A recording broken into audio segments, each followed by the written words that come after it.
ठीक है, अपनी ढपली अपना राग ये सब बजाते हैं, लेकिन पॉलिटिकल पार्टीज में जब इस तरह के अलायंसेस होते हैं ना, मैं कई 3 दशक से देख रहा हूं, इसमें बड़ी ज्यादा पोस्चरिंग होती है। अब डॉक्टर विवेक गोरदे, अगर आम आदमी पार्टी जैसे पिछली बार कह दिया था हम नहीं आएंगे बेंगलोर, अगर आपने ये नहीं कहा कि आप वो बिल वाला आएगा उस पर आप सपोर्ट करेंगे तो नहीं, अब बोल रहे हैं हम बंबई नहीं आएंगे, फिर वो बोल देंगे कि पहले पूरे 20 सीटें हमारे लिए छोड़ो, सब क्या करेंगे डॉक्टर विवेक गोरदे? ये तो INDIA में गड़बड़ हो जाएगी। देखिए एक बात तो पक्की है, ये 20 के 20 सीट हम बिल्कुल नहीं छोड़ेंगे। हमारी पार्टी एक बड़ी पार्टी है। पिछले लोकसभा के इलेक्शन में दिल्ली में हमने उनसे ज़्यादा परसेंटेज वोट पाए हैं। सन्मान्य तड़जोड़ होगी, सन्मान्य समझौता होगा, ऐसी आज भी हमें उम्मीद है और हमें इसके लिए इंतज़ार करना चाहिए।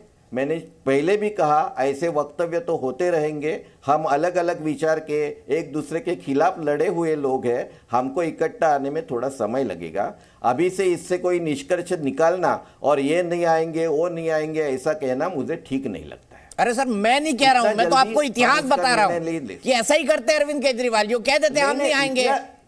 वो क्रिकेट कैसा खेलता है कि बल्ला भी उनका, स्टंप भी उनके, बॉल भी उनकी। देखिए वो लेके चले जाते हैं, घर में बंद कर देते हैं, बोल के नहीं खेल नहीं होगा। मैं समझता हूँ मैं ऐसा समझता हूँ कि 5-7 साल में जो उनको अनुभव आए हैं उनसे उनको भी समझ में आ रहा है कि क्या हो रहा है।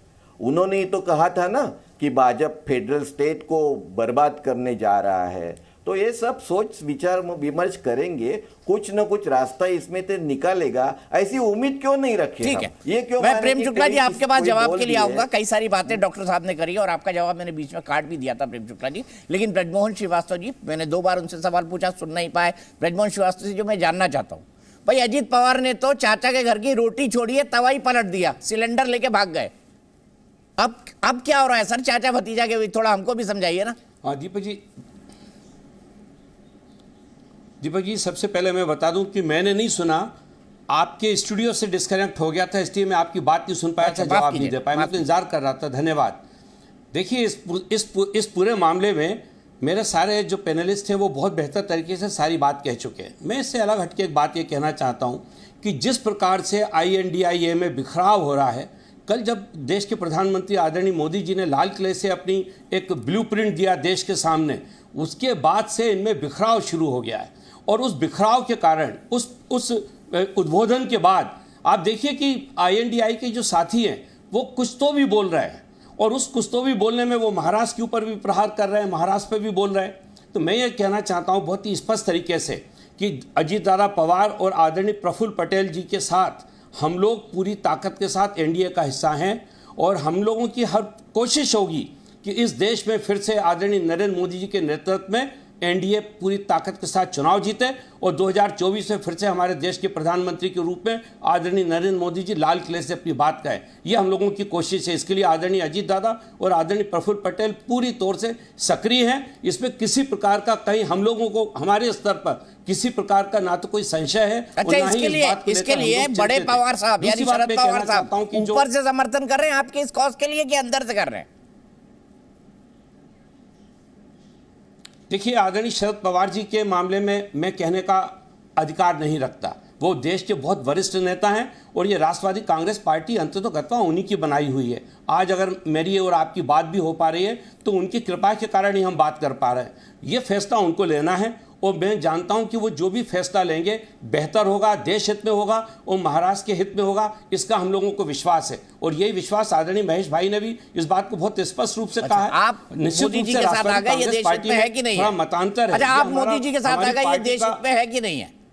जी, आप मोदी जी के साथ आ गए, ये देश में हित में है या नहीं? निश्चित रूप से हम लोग आए इसलिए हैं। तो शरद पवार को भी यही करना चाहिए ना, देश हित के लिए आगे आना चाहिए। मोदी जी के साथ आप समझाइए ब्रजमोहन जी उनको, आप तो पुराने साथी हो, आप समझाइए, आ जाइए साथ। हम लोग तो नहीं, मैं साथी नहीं हूं, मैं उनका फॉलोअर हूं। साथी बहुत बड़ी बात है। आदरणीय पवार साहब का साथी नहीं, मैं उनका फॉलोअर हूं, वो मेरे नेता हैं। हम लोग समझाने की कोशिश कर रहे हैं, लेकिन अभी तक हम लोगों को सफलता नहीं मिली है। यही बात तो सारी देख लीजिए, लगातार हम लोग भी कह रहे हैं। साहब समझा रहे हैं, देखिए आ जाइए डॉक्टर पवार साहब को लेना है। खतरे की घंटी यहां भी है आपके बाद, आपके पास घंटियां कई जगह आपकी 26 की 26 घंटियां बंधी हुई है कांग्रेस के माथे पे। मैं बार बार ये बात कह रहा हूं, आप अगर शरद पवार जी की बात कर रहे हो, मैंने बार बार ये कहा है कि महाराष्ट्र की आज की सरकार है ना, वो 3 पहिए उनके 3 दिशा में है। एक पहिया है वो पुणे की तरफ देखता है, दूसरा पहिया नागपुर की तरफ देखता है, तीसरा पहिया ठाणा की तरफ देखता है, और उसमें उनको उधर का इंजन खींचता है। उनमें ही तालमेल नहीं है। हर 15 दिन में न्यूज़ आती है कि ये मुख्यमंत्री बनेंगे, फिर कभी हमारे मुख्यमंत्री गांव चले जाते हैं, तो वो उसके ऊपर हम बिल्कुल ध्यान नहीं देते।